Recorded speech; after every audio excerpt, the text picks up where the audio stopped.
As lawmakers conclude their work in the legislative session, it's time to talk about how they've done. What impact will policy choices have on our state? What messages are being sent? What direction is Oklahoma heading?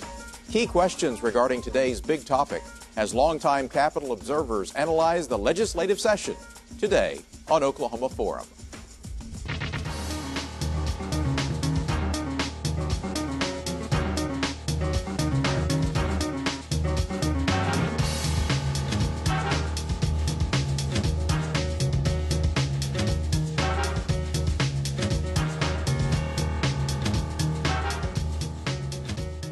Legislating is a messy business, and this legislative session has been one of the most contentious in many years. Sessions begin with the best of intentions, and by the time they're over, they take on a character of their own, a stew that often doesn't taste like the chefs expected. Joining us today to cuss and discuss this year's session are Arnold Hamilton, editor of the Oklahoma Observer, Scott Carter, Capitol reporter for the Journal Record, and Pat McGuigan of CapitolBeatOK.com, who is also an analyst for KWTV News 9 and the editor of the City Sentinel newspaper in Oklahoma City. Welcome to Oklahoma Forum. Thanks. Scott, how does this legislative session stack up? Well, they've got a lot of things done. You have a fully Republican House, Republican majorities in the House and the Senate, and a Republican governor. They've taken that out for a swing and passed several initiatives that I think they were hoping to do for several years now. But it's also been a very contentious session. There's been a lot of infighting, and I don't think there's a cohesive caucus, that, at least in the House, that's formed amongst the GOP that can get through everything. So there's been some good, there's been some bad. Pat, has this session lived up to expectations? It might be hard to give it an A, but it's possible from a conservative perspective it might get a B, maybe even a B+. And part of the reason I say that is not any of the particulars except pension reform. The pension reform is really terribly significant because it captures about 30 to 40% of the unfunded liability by simply saying you got to have the money before you can do a COLA. There's got to be a threshold of 80% viability and some other changes in retirement ages for younger employees. So I think that's really significant. The budget they do every year. They obviously, on its face, they don't pass pension reform every year. So I'd give it high marks for that reason. But I don't disagree with a lot of what Scott just said. It's almost like Paul Wesselhoff said, in essence, there was a third party, and that was the disenchanted members of the Republican Party, and particularly a core of a half dozen or so that stuck together most of the time and would not vote with the leadership. Right. Arnold, how would you rate the session? Well, if you're looking at it from a progressive's point of view, which I do, it's been a pretty disastrous session, actually, because, once again, we've seen an all-out assault on public education. We've seen an all-out assault on collective bargaining, on a lot of areas that are important to rank-and-file progressives here in Oklahoma. I like to say about the session that if you didn't care, if you were just enjoying the show, Ringling Brothers has nothing on what we're seeing at the Capitol these days. But if you care about people from a progressive point of view, it's been disastrous. Overall, as Patrick alluded to, the Republican leadership had to deal with members of their own party that did not want to go along with a lot of their agenda. Overall, though, how did the Republican leadership handle everything being in the very dominant majority this year? Well, every year we pick the 10 best and worst legislators of the year. And I was thinking the other day I could almost make a case, for example, on the House side, that Kris Steele, the House Speaker, could appear on both lists because he really has done a remarkable job sort of holding it together, I think, as wild and crazy as it has been. And he also got through penal reform, which is a huge boost for Oklahoma, I think. On the negative side, he and the governor sort of got the rug pulled out from under them on the health insurance exchange money. And they were sort of beaten down by that group that you're talking about and forced to sort of walk the plank. I agree with you. I think Steele is, he's young. He's got one more year as Speaker should the cards continue. But he comes across very sincere, very likable, very decent human being. but you can also see his inexperience. The thing you talked about with the $54 million, he and Governor Fallon getting, he did get caught off guard on that. And I think that wasn't that he's a bad speaker. I think it was the inexperience of being a brand new speaker. He's had, but some of his other flaws were the idea about the prison reform. It was a great idea. It's a great concept and desperately needed, but Steele also allowed other legislation to go through that just added more felonies upon felonies upon felonies for drug charges, and which under this new system that he's trying to create, it's not going to help it any. And so I think you see his inexperience there. I think time will tell between now and next January how he evolves as a speaker. I'd have to say I think Steele did a pretty remarkable job, but I don't necessarily agree with some of the particulars that you point to in terms of that fractious caucus. And frankly, it's the problem with having, 7 out of every 10 members of the legislature being in your party. There's a lot of opportunities for fractures to develop. But I'm not sure that there's been a personality until Kris Steele that could have managed this as well as he did. And part of that is that sincerity that comes across and that's absolutely centered in his being about his belief structure and how that carries over into the way he treats people.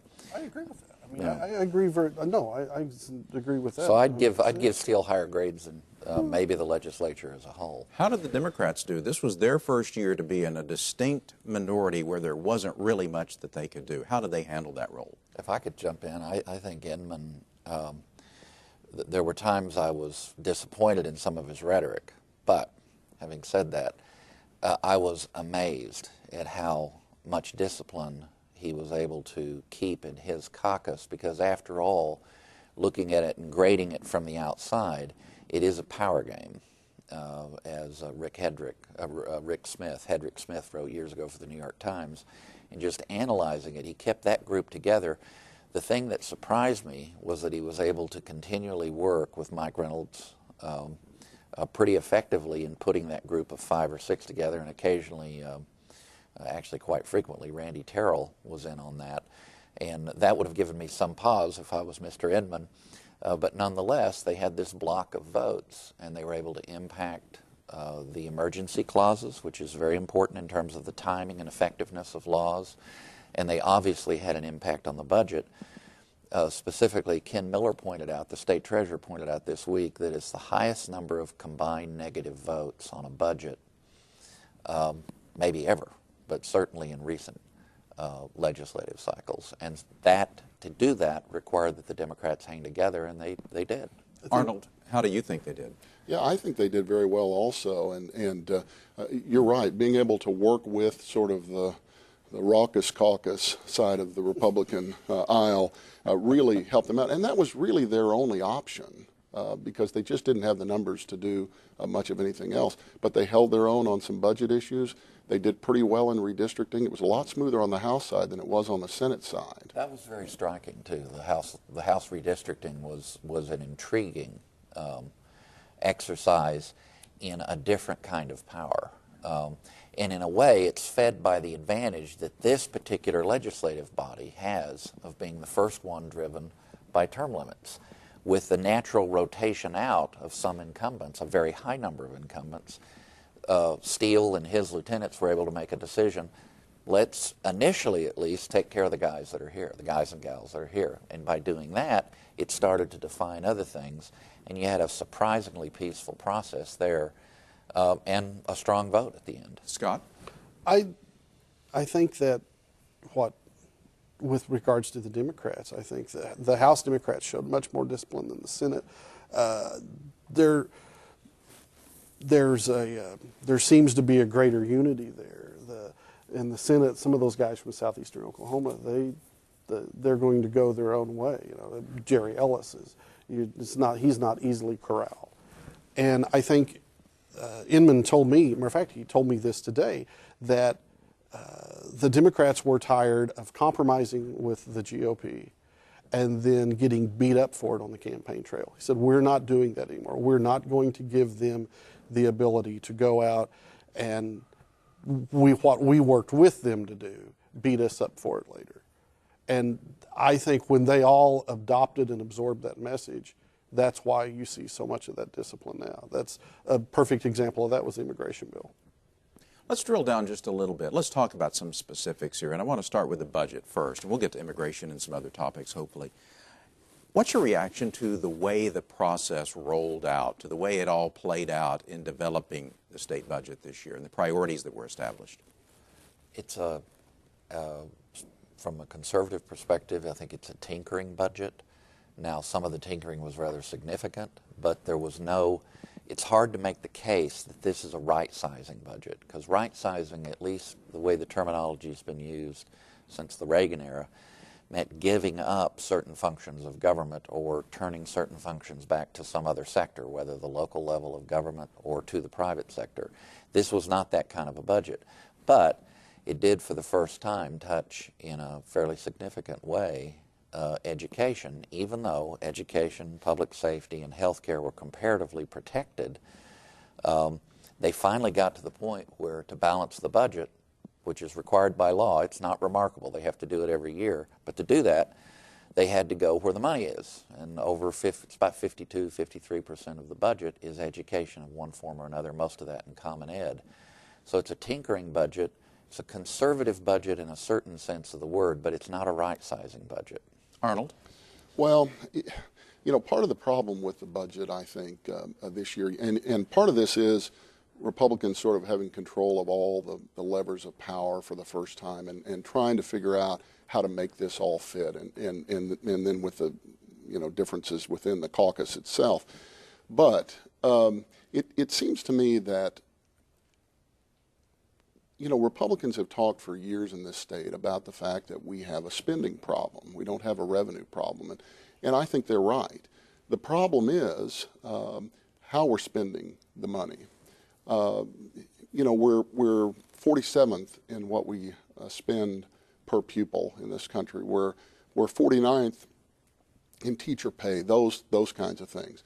And at the same time, we have roughly $6 billion in tax credits, which has been talked about and talked about and talked about, but the legislature could not get off the dime this session and really take a look at that. And that's an expenditure. We're making a judgment there that we're willing to take $6 billion of the taxpayers' dollars and pour it into those credits, exemptions, and so forth. Money that, some of which could help bolster some of these vital functions of government. Scott, what do you think about the budget this year? Well, I think I'm going to have to disagree with you, Pat, to an extent. I've done that more than once, but I kind of come down more on the side of Arnold. I see common schools and career tech. Career tech got hammered this year, and the state has one of the finest career tech systems in the country, not only as an educational entity, but as an economic development entity. They do business training. They work with the business community on an hourly basis. And they got hammered this year. Higher ed Governor Fallon said she didn't want to see tuition increases because she had 2 children in college. Governor Fallon better get ready to see tuition increases because that's what's going to happen. There were better ways to do this budget than what happened. The business community and that pro-business effort insulated all those tax cuts. And I think it's going to fall down to that great disconnect. State Treasurer Scott Meacham said it several years ago. Oklahomans have a huge disconnect with what they want from state government and what they want to pay for from state government. And I think that is going to hit them in the face very quickly. Arnold talked about education. I want to ask about the priorities because in terms of big agencies, and Patrick, as you mentioned, you have to look to where the money is. But in terms of big agencies, corrections took a very small hit, whereas education took a big hit, relatively speaking. Does that signal a change in priorities or certainly new priorities? Well, keep in mind that there's 2 sets of money that aren't in the budget discussion per se, and that's the supplementals that began moving through late in the week, this past week, for all of those 3 parts of education, higher, common, and career tech. And then in addition, for common education, The School Land Commission, because of changes made, in part because of some of the scandals over the last few years, but the School Land Commission is going to be handing out $124 million that will benefit common education, and that's not included in the budget. And that brings up a larger issue, that when we talk about a $6.5 billion budget, we're actually talking about a $16 billion budget because of federal grants and then the continuing sources of income that are not subject to appropriations. So bottom line, I remember David Walters when he was governor saying, you know, budgeting is tough, but after all, we have a fill in the blank at that time, you know, 4-point-something billion, I think it was. It's not a meaningless pot of money, and how you assign it is a part of a discussion about the role of government. And there is a contrary view about the role of government on some of these things. It's a respectable point of view. It's held by a lot of people, millions of Americans and hundreds of thousands of Oklahomans. And we didn't have that discussion this session. That is a very difficult and challenging discussion. And that still lies ahead because I believe, at least it lies ahead, because this is a tinkering budget. Arnold, it's not a right-sizing budget. How would you react to that? Well, we haven't had the discussion that we need to have. And I think the example that you pointed out, the corrections, of course, it was already stretched to the max. Good Absolutely. grief. There's incredible fear out there about the prisons being at 96% capacity and us being at something than less than 70% of staffing. The numbers are frightening. The problem is, and the discussion that we need to have is, where do we get the most bang for our buck for the future? And most studies that I've read indicate we're a lot better off putting the money into education, putting it in on the front end, trying to get kids ready to compete in this global economy that we're in, as opposed to waiting until we have to begin to incarcerate people on the other end because they're not prepared for the world. There were numerous changes in education enacted this year, framed as education reform. What do you see that as doing for education in Oklahoma? And there are various measures coming from different directions. I think that's still kind of wait and see. You've got a new education secretary. You've got legislation that is just, well, some of it hasn't gone into effect yet, even though it's been signed. Because of the lack of emergency because clauses. of the lack of emergency clauses. That's correct. But I think it's going to be one of those things that time will tell. I know several school teachers who continue to have to go ask friends and family, buy supplies for my class. At some point, we're going to have to come to grips with, do we fund this at a legitimate level to provide the services needed, or do we do something different?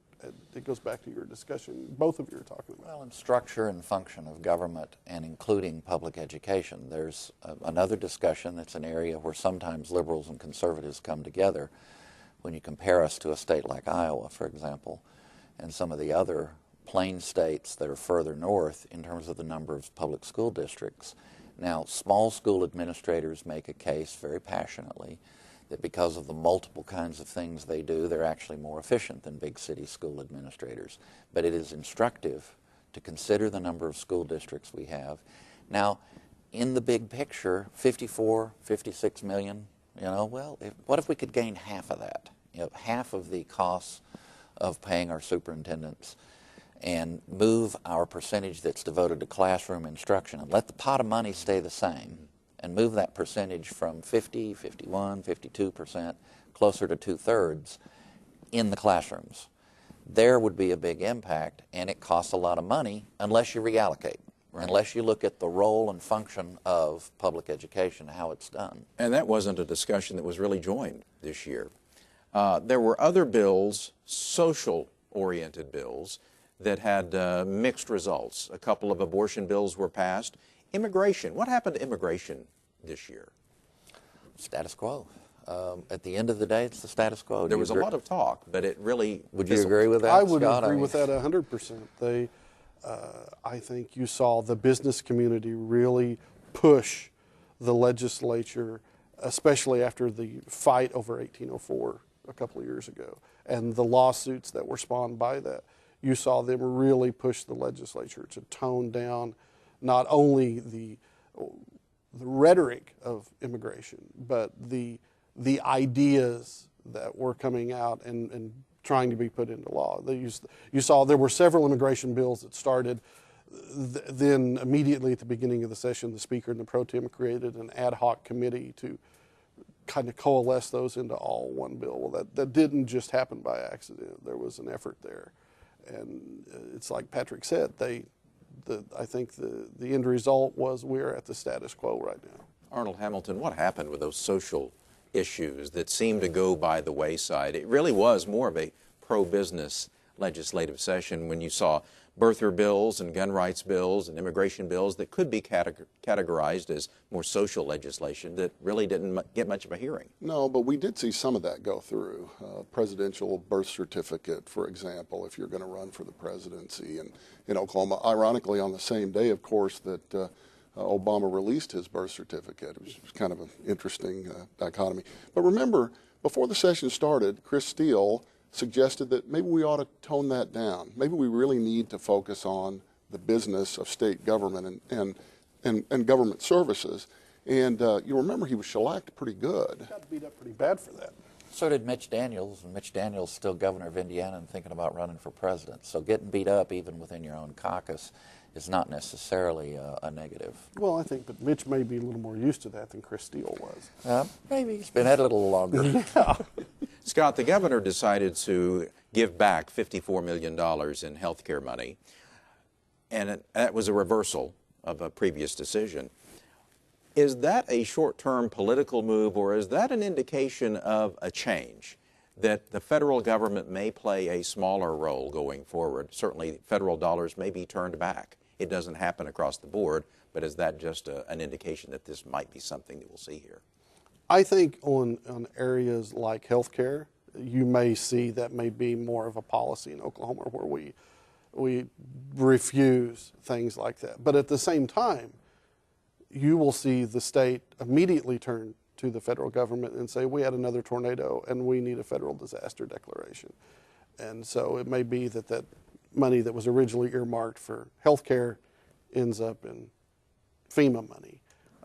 But I could see, at least from my perspective, I could see the Fallon administration taking a stronger line, especially after being pushed by Tea Party elements in her party, to refuse more federal, what they would consider federal intrusions and federal money, especially with regards to health care and some social issues. At McGuigan, whether or not you take, and I'll just keep this short, whether or not you take a purist conservative position or a more moderate position, not every aggrandizement of federal power is accepted or is a good idea.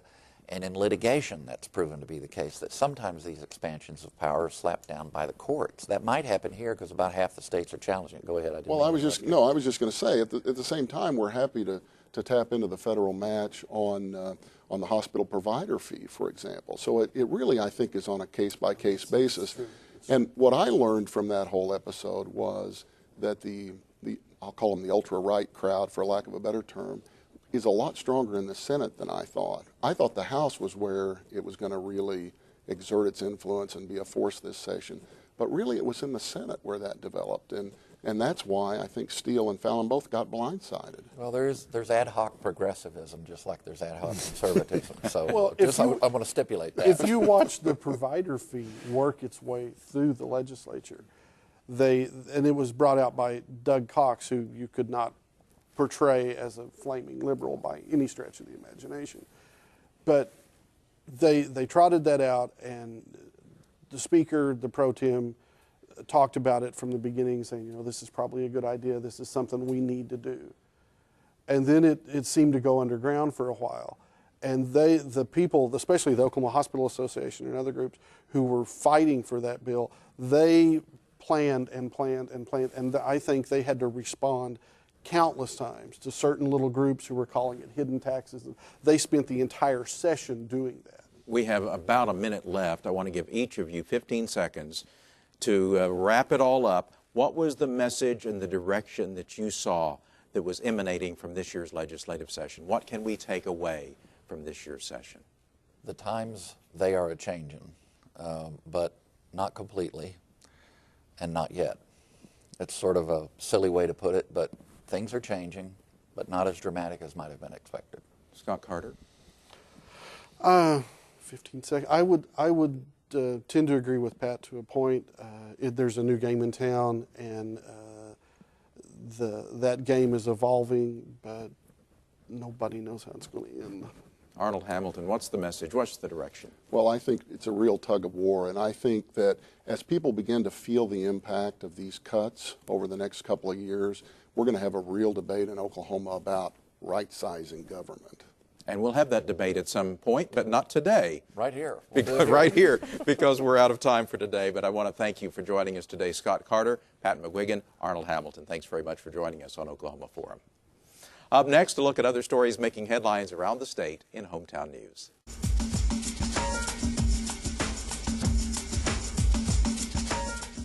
Leading off Hometown News, the Cushing citizen. Of course, the killing of Osama bin Laden has been the top world story in the last 3 weeks. There's been concern expressed, though, about retaliation by al-Qaeda and where they might strike. Interestingly enough, one of the places that officials have been concerned about is Cushing, Oklahoma. Why? It's because of the pipelines. That could be a target for terrorists because it is a hub for the nation's crude oil pipelines. Next, the Elk Cityan, and a story that not many people have talked about, but it's very important, and that is redistricting in Oklahoma. The folks in Elk City have noticed that their city actually is going to be cut in half.